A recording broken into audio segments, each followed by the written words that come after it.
USCHO.com.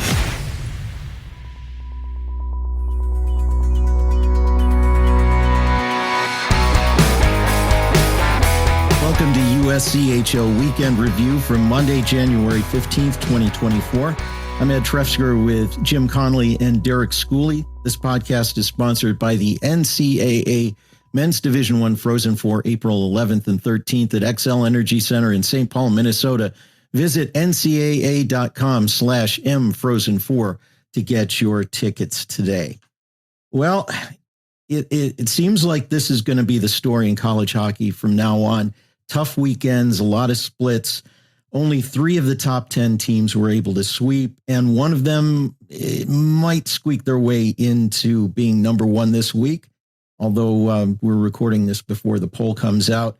Boston University beat Northeastern in overtime 4-3 and also blanked UNH, downing New Hampshire 3-0. A great weekend for the Terriers when you look at the fact that the top 10, even really the top 20, had a lot of bumps in the road this weekend. Listen, there were some top 10 and top 20 matchups, so you had 2 teams that were in there. But you look at the OT win on against Northeastern earlier in the week was a great one just to survive a Northeastern team that's getting really hungry. They're getting healthier. They're getting hungrier. But on the other side, that 3-0 shutout of UNH, great goaltending from Karan, and then just they are finding ways to win games, and their star players are showing up. You see Macklin Celebrini with a goal in that third period, 2 goals in a really short amount of time for BU. They're rolling, and you look at teams at home that are playing well. They're really one of them. I believe I saw a stat over the weekend that they have only 2 overtime losses in the last 2 seasons at home. That's their only blemishes. So they basically gotten all but a couple of points in the last 2 seasons at home. And that's conference, non-conference, doesn't matter. That is a tough building. That is becoming a very tough building to play in Agganis Arena. Well, you throw out the fact that BU sweeps, and one of them's an overtime, so they didn't even get the full PairWise credit. So Right. It just shows you what a weekend that was as far as college hockey, with not many teams, especially like you said, in the top 10 sweeping. And we're going to talk about some more of those as we go on, but even in the top 20. So I think that just shows you the parity, and it shows you it's going to be a race to the end here. I've got 6 weeks left. I know that other teams have 6 weeks, and that somebody may have 7. We're getting down to the nitty gritty right now of college hockey. And I think you're going to see, like you said, the new normal. This is what it's going to be the rest of the way. And who can hang on and who can climb out of the bubble into the top 14, and who could fall out of the top 14. And to have BU step up and have those wins, because they are quality wins. And that's a big win over a UNH team that as we've talked about, is having an outstanding year. So great weekend for BU to be able to get at least 5 of 6 points. Quinnipiac had a sweep over their travel partner in the ECAC, Princeton. On Friday, it was a 9-2 win. It was 5-0, 7 minutes and 35 seconds into that game. A little bit tighter on Saturday, 3-1 win, but 2 big wins for a Quinnipiac Bobcats team that we expect at this point to win. Listen, I kind of said this last week. I'm ready to hand them the regular season trophy in the ECAC Quinnipiac. They have played so well, so consistent, still unbeaten in ECAC play. They're a machine. And that game on Friday, I was out at Amherst, so between periods, I checked my phone and I see 6-1 Quinnipiac, and then I see that all 6 goals were scored in the first 9 minutes. That's crazy. That talk about an explosion to start. I think it was 3-0 before the 2-minute mark of the game. That's just that's unheard of. But Rand Pecknold, you talk about having a team ready. Princeton's been playing some good hockey this year. I think they came into the weekend in 2nd place in the ECAC, and Quinnipiac just said no. They are. I mean, it's not even that Quinnipiac is the team to beat. They don't have enough games left to screw up that much that they could even fall out of first place. I mean, you're talking that many goals in 6 minutes. I was impressed with Michigan having a 10-1 lead after 2 in the first night. So you look at those, and I don't even know how you coach down 6-0 9 minutes into the game. It's almost like you got to break the game down into 5-minute segments and try to pick it up, or go out and win a period and let's see if we can make this a game. And that just shows you the offensive power. You said it last week. The interesting thing, and I know once again, I always keep moving a little bit ahead. You're starting to see another, maybe 2 ECAC teams. We've anointed, it's already Quinnipiac, but you're seeing Cornell creep up the pairwise every week as well. So yes, I'm sure that you hand the title to them, and congratulations, but I'm sure there's going to be 11 other teams that aren't going to be happy with you, Jimmy. But we go from there, and it has been an impressive run from Quinnipiac. Yeah, and listen, the one thing that kind of stands out, and I know he didn't really jump onto the stage at the Frozen Four. He had already had a heck of a season, but Colin Graff right now, he suffered some injuries early in the season, but that kid is back, and he is just potting points left and right. I think it was at least another 3 or 4 points this weekend. 31 points in 16 games at this point for the Bobcats, just making that early statement for the Hobie Baker. Well, I remember when we were talking about him when he was hurt at the beginning of the year. Yeah. And they kind of went through that little bit of, where is Quinnipiac? They had a couple of their top guys out, and he was one of them. And have they really even lost since he's been back? Barely. I think they have one loss with him in the lineup at this point. And if you're Union and you're looking at your league rival and you're seeing a guy who played for you and transferred, what might you be thinking? Oh gosh, you know what? And I've seen it with guys that left our program just because they dropped. And Matt Guerra scored 2 goals in a game that beat us 4-3, and Randy Hernandez had an assist. I'm going to see Brian Kramer, who's leading in 2 weeks, leading Atlantic hockey for defensemen in scoring. It makes you sick. At least in my scenario, and I know that it's probably different in the Union scenario with coaching change and all that kind of stuff. But you just wonder what if. And I'm sure Josh Hauge would love to have him on his team right now too. I think for me, the most impressive sweep of the weekend had to be Michigan State, not only beating Penn State twice at Pagula Ice Arena, but by some pretty big margins, 5-0 and 7-3. That's dominant. That is just dominant. There's no easier way to say it. I'm really impressed with how Michigan State is playing. And I know we talked last week. I think that was one of the games we talked about on Edge. And you don't know where these games are going to go. But I did not expect blowaways. I really didn't. I thought that Michigan State would probably come out on top of these games. But I was looking for 4-3, 5-4, not 5-0, 7-3. I mean, those are 2 really lopsided scores. I'm sure Guy Godowski pretty disappointed in the results of the weekend. But right now, Adam Nightingale and this Michigan State team just keeps rolling. Yeah, and you look at it, and the Big Ten is, you talk about them. They kind of had it. This was an exception because as you look throughout the standings, Lindenwood was at Wisconsin. Stonehill was at Michigan. We were at Minnesota. And then you had the 2 games between Notre Dame and Ohio State in this series. And there were a lot of eyes and kind of made the people within the Big Ten race notice. I know I was down talking with Bob Motzko and Steve Miller, and they had the Ohio State Notre Dame game on before our Friday night game. And a lot of people are paying attention to the standings. And that did take a lot of people by surprise that they were, like you said, Jimmy, so lopsided. And don't forget those 2 games. Those were games in hand that Michigan State had on Wisconsin. They win those games. Michigan State now in first place, a point ahead of Wisconsin.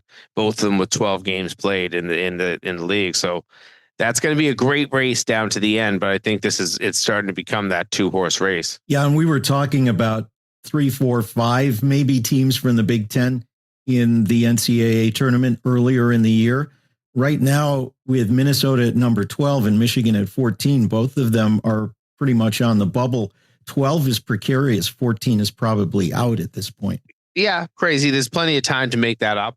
I don't worry too much about that because Michigan will win its share of games, and Minnesota will find some wins as well. They'll probably move up.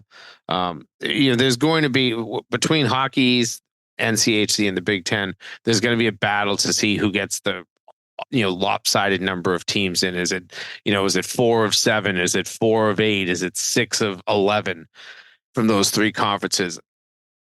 You might just end up with more of a flat number, like 3 of 8 or a 4. Maybe it's 4 of 8. That's 50%, but 3 of 7, 3 of 8, 4 of 8, 5, maybe only 4 of 11 for hockey. We'll get into the PairWise a little bit, but only. Yeah. I mean, I still come back to Tampa. We had I think 8 Big Ten teams were going to get in if you were listening to everybody in Tampa, and they only have 7 teams in the league. Yeah, somebody was going to get in twice. Yeah. Well, looking at the results of the weekend, which team had the best week? I'm going to start this out because I already said it. Michigan State. That was a statement win.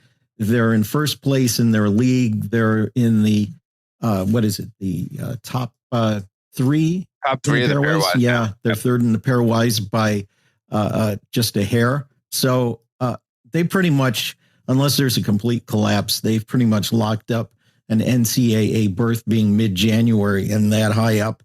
They cemented that this past weekend. They've got great recruits coming in. I think we're seeing not only a great weekend and a great Michigan State team for this season, but the beginning of a new dynasty there. I'll go next with who had the best weekend. I'm going to kind of go off the board. I think Cornell did. We'll get into what the PairWise ramifications were, but a lot of pressure on Cornell to go to Arizona State and find a way to sweep that one. One of them in overtime. The other one, they were able to close out a close game. They just keep getting better. And I know you mentioned it earlier, Schools, but they're moving up the PairWise every week. They're now getting closer, but they're still on the outside looking in. I can't believe the way that this team is playing. Especially after having some downtime this season. They were struggling at points this season. So it's good to see them really getting their train back on tracks as we start to get to that time where we have to pull into the station. Can I throw out Minnesota? Go ahead.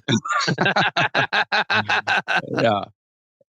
No, seriously. I mean, they won 3 games. They beat Colorado College 6-2. They beat us 4-2 and 4-1.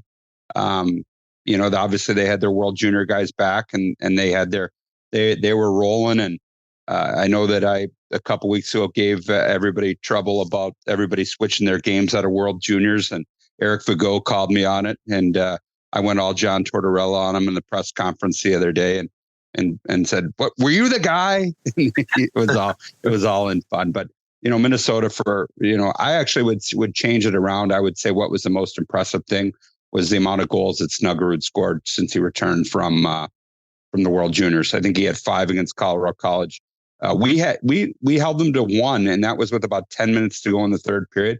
But here's the thing: he had 20 shots on goal in 2 games, and that was impressive. And he missed a whole bunch. So outside of throwing out Minnesota, I will say this one was impressive. Providence beating Boston College on Saturday after losing 7-1 on Friday. It may not be a great weekend for him, but for Providence, but it was a really good turnaround because we all know, and I'm sure Boston College is sitting there going, we know we're going to get better. But it is hard when you get beat so bad to come back like that. So that was a very impressive feat too. So I'm going to throw that out there. And they were down late in that game. They never led in that game. They were chasing the game and ended up getting 2 late goals to win that. That was I agree with you. That was a very impressive single win for sure. Yes. Let me ask you a very quick question, Derek, about the trip to Minnesota. Those are games that a team like Minnesota, when they bring in Robert Morris or some of the other kind of non-conference games like that, those are games they expect to win, but they also expect to have somebody come in and give them a good challenge. And did you feel like Robert Morris stepped up to that and really gave Minnesota a couple of really good games? Yeah, I did. I mean, we took a lead in the first game, and they scored pretty quickly after it. But we went toe to toe with them. I said in my post game, I said this was David versus Goliath, and Goliath won, but David gave them a little bit of scare. And you read their quotes and from their players, and they had to earn it. And that's all you could ask. We defended hard. We played hard. We gave up a lot of shots, but they were perimeter. We wanted to protect the middle, and they're good. I mean, if that's a number 12 team in the nation. I mean, we played Arizona State. Their power play, I thought both their power plays were outstanding. The difference in between some of the teams is Copperwood scored and Snuggerud was just missing. And you're not going to see that happen a lot. But no, we felt it was a good weekend for us because we learned a lot about our team, and it was a great experience for 6 of our top 9 forwards are freshmen. 3 of our top 5 defensemen are freshmen. And to be able to get those guys an experience of playing in front of 9,000 people each night. I know the fans didn't love Robert Morris coming in. Everybody I read online, everybody wanted St. Cloud and they wanted this, but can't always have that. And it's good to grow the game. And you saw Lindenwood play Wisconsin. You saw Stonehill play Michigan. It was a good weekend for us, and we made them earn it. That's what we needed to do. And we feel really good about our performance. And I think we gained some respect in the state of hockey for how the Colonials played. Well, sounds good. Well, let's take a look at some teams that had bumps in the road. We already talked about BU and BC. BC with a split with Providence got eclipsed from number 1 by Boston University in the pairwise.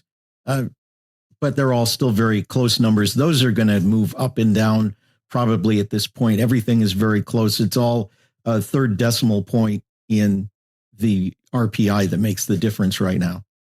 It is, and I'll go to the next point too, because Maine's in there. They've been up top and they fell to number 6 with just a 2-0 loss at UConn after they had come back on Friday night. I think they scored the last 4 goals against UConn to win on Friday. These are kind of the small bumps. And we talked about this already. I know I've had the conversation with Steve Metcalf, our good friend from Hockey East. Those 6 Hockey East teams that look so solid at Christmas time, there are the issues that if the bottom of your league starts to play well, then some of those losses will really affect you. And obviously, Maine's loss to UConn affects them. Providence not even that far down in the pairwise, but it was enough to bump BC out of the number 1 spot in the pairwise that they had gotten to on Friday night. So it's going to be very volatile up at the top. Right till the end, because as you said, Ed, there's so little separating each teams when it comes to the RPI. A couple of teams that saw some drops after the weekend. Wisconsin dropped to number 5 after tying with Lindenwood, and UMass down to 14 and really very tenuously on the bubble after a road loss at Merrimack after winning at home at Mullen Center the night before. Yeah, you're going to see that. You're going to see teams going up and down and all over the place. And, not to jump ahead of you, I think we talked about Cornell a little bit. But look at Arizona State. They dropped from 16 to 17, and now their margin of losing is nothing. They can't lose another game, I would think. What did you say, 7%? I read 7% or something like that of them getting in. Their chances to get in is 16% right now. If they win every single game all the way out, they're still only 77%. So there's no guarantee. Even if they were to go, I think they have 10 left. Or maybe even 12 left. If they go 12-0, they still might not make it. And it would be strange to see a 5-loss team miss the tournament. But a lot of overtime wins, as we highlighted last week. So that's only 2/3 of a win. A lot of home games, too many home games, probably when you look at the overall schedule. 38 games on their schedule because they have the double exemption for 2 trips to Alaska. But 24 of those games, I think, at home. Maybe I might have that off, but I think it's 24 at home. I know you had. It's just the way the schedule works for an independent, and Greg didn't really have a choice. Because he wanted to get the return trips in, and he wanted to also start scheduling some new series. He just ended up with too many home games. But so this team, right now, if you look at Arizona State, they could win the rest of their games, go perfect the rest of the season, finish with 5 losses. And I don't have in front of me how many wins that would be. That would be a pretty good number of wins, 28 maybe. And they would miss the NCAA field 23% of the time. I don't want to skip over it. That's a great tie by Lindenwood to come back. It is. I kind of skipped over that, but the way Wisconsin's been playing, a great tie. After a 5-0 loss the first night, and it's good for the independents, and that may help. It may help a little bit when I think Arizona State plays Lindenwood. They're going to need some other teams to step up and help them as well. The teams that they beat and go on a little run. I know that Robert Morris, Arizona State, were big fans of Robert Morris this weekend against Minnesota. That would help them, and vice versa. So I mean, once again, let's not downgrade or forget about the big. That's a big tie for Lindenwood. Yeah, and you're going to see Arizona State rooting for teams like Lindenwood and LIU and Augustana to do well the rest of the way out, except against them. Well, let's take a break and come back with more. We're going to take a look at where teams stand near the top and what kind of chances they have to get in as an at-large. This podcast is sponsored by the NCAA Men's Division I Frozen Four, April 11th and 13th at Xcel Energy Center in St. Paul, Minnesota. Where are my hockey fans at? Present! Welcome to Fandom 101. It's NCAA Ice Hockey Championship time, when the hottest teams in the country face off under one roof. Be there to see your squad hoist the ultimate trophy overhead. The NCAA Men's Frozen Four, April 11th and 13th in St. Paul, Minnesota. Attendance is encouraged. Passion is mandatory. Buy your seats today at ncaa.com/mfrozenfour. Class dismissed. Welcome back to USCHO Weekend Review. We're going to break down the PairWise a little bit and look at what the number crunchers say some probabilities are for teams to get in as at-larges or get in, period.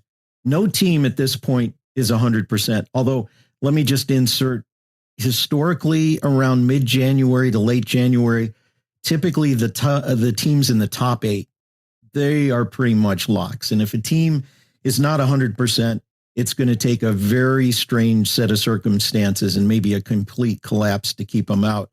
But there are some teams that are virtually locks, say 98% or better. And that's Boston College, Boston University, Michigan State, Quinnipiac, Wisconsin, Maine, and Denver, probably 98% or better to make the field. And historically, like I said, we've seen that kind of a result when teams are in these positions this late in the season. Yeah, you'd have to have something catastrophic, like losing your starting goaltender, or maybe losing 2 goaltenders and not being able to win a game the rest of the way. That's so outlandish. So I don't love to say locks unless they're truly locks, but those teams are as close to locks as you'll find. Some of them are higher than 99%. But they're still. You said 8, though, that you just rattled off 7 names right there, and they're all 98% or better. When you think right now, most of those teams are playing for seedings, yes, and where they fit in.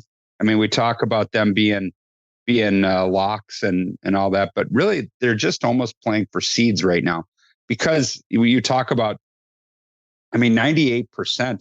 You talk about they would almost have to lose every game. Because of where they're at. So I think they're more playing for seeding now than they are playing for anything other than getting into the tournament. You want to set yourself up for the best draw possible.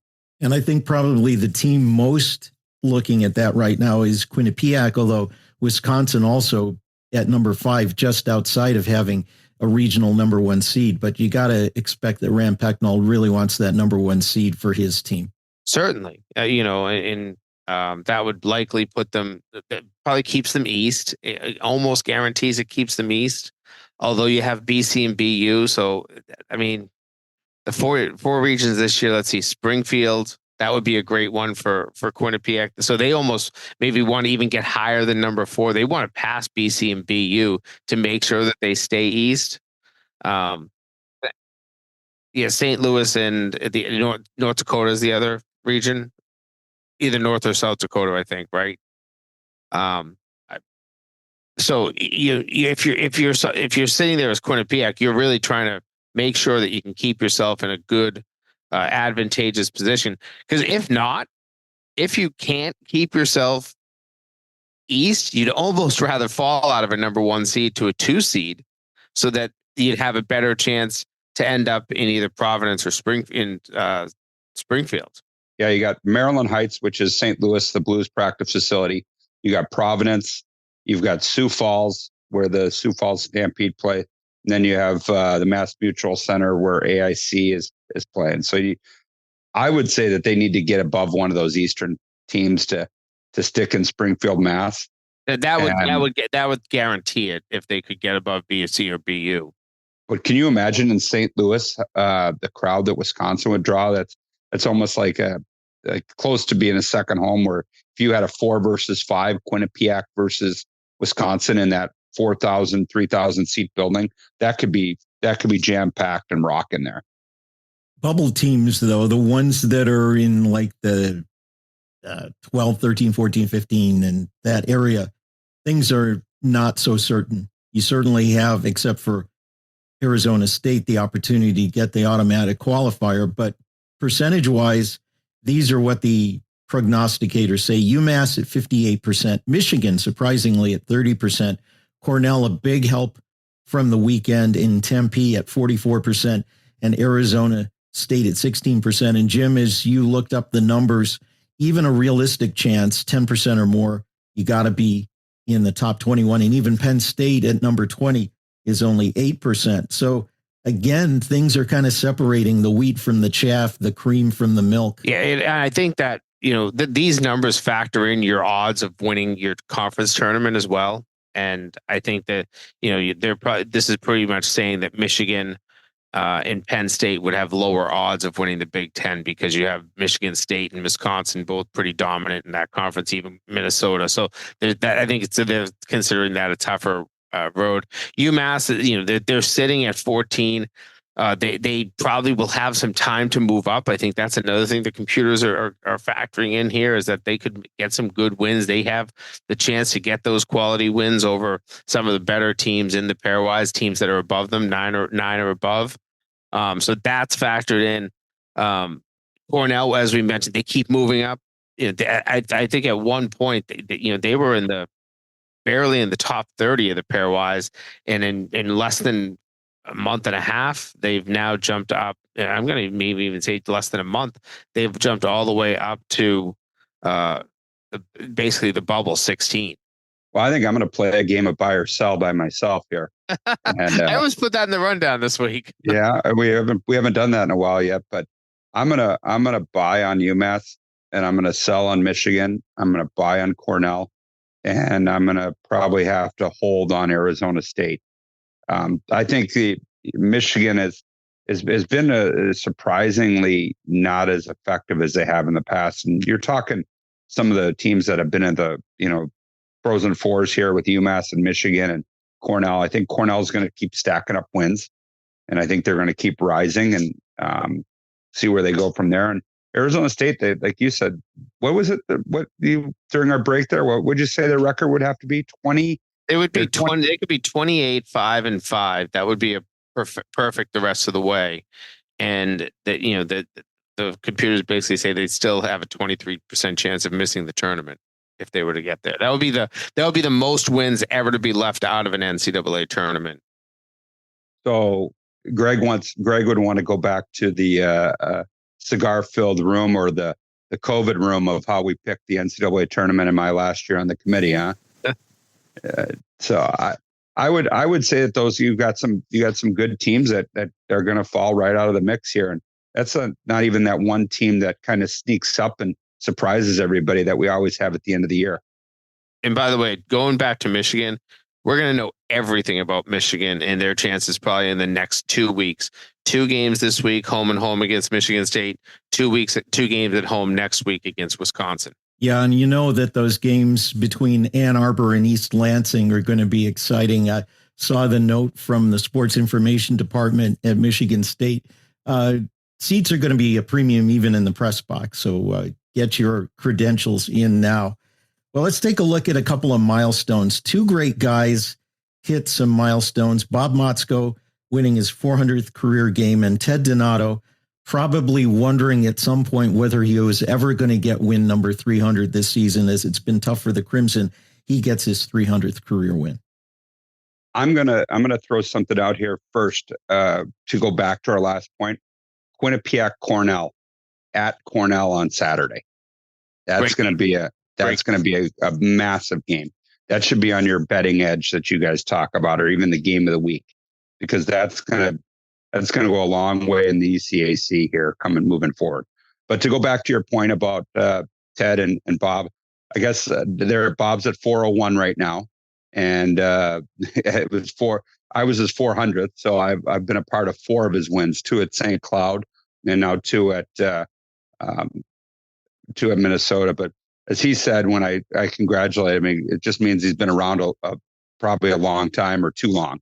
And I think everybody always says that when they reach a milestone, but those are impressive milestones to reach, 400 and 300. And, Ted's not had the year that he's probably wanted this year, but they've been so good for so long and at the top of the ECAC, and Minnesota's Minnesota. And you're talking 2 of the blue bloods in college hockey there in Harvard and Minnesota. So congratulations to both of them.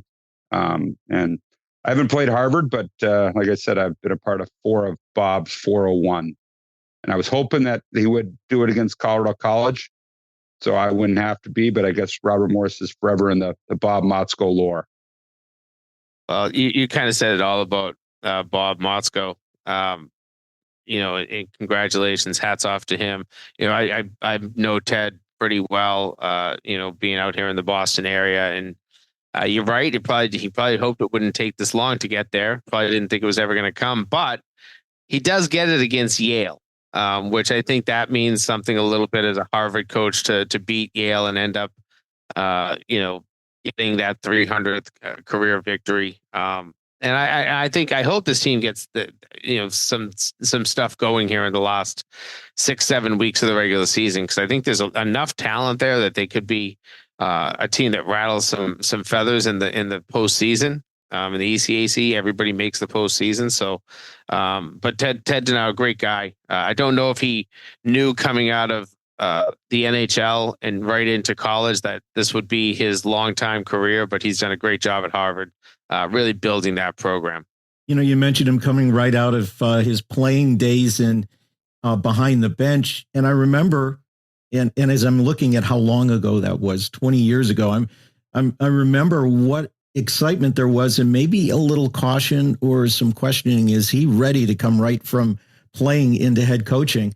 And he proved pretty much most of the naysayers wrong. Getting Harvard back to a Frozen Four is obviously the biggest milestone that he's achieved, and obviously some great success in the ECAC tournament. But yeah, certainly he proved everybody wrong. He knew he would be a good coach, and he's done a fantastic job. Not just coaching players, but raising some really good men and a lot of great NHL talent. I'm just going to throw out one thing. It's not like he was Mike Milbury coming out into college hockey. Well, he certainly lasted longer in the job. That's true. That's where I was going to go with that.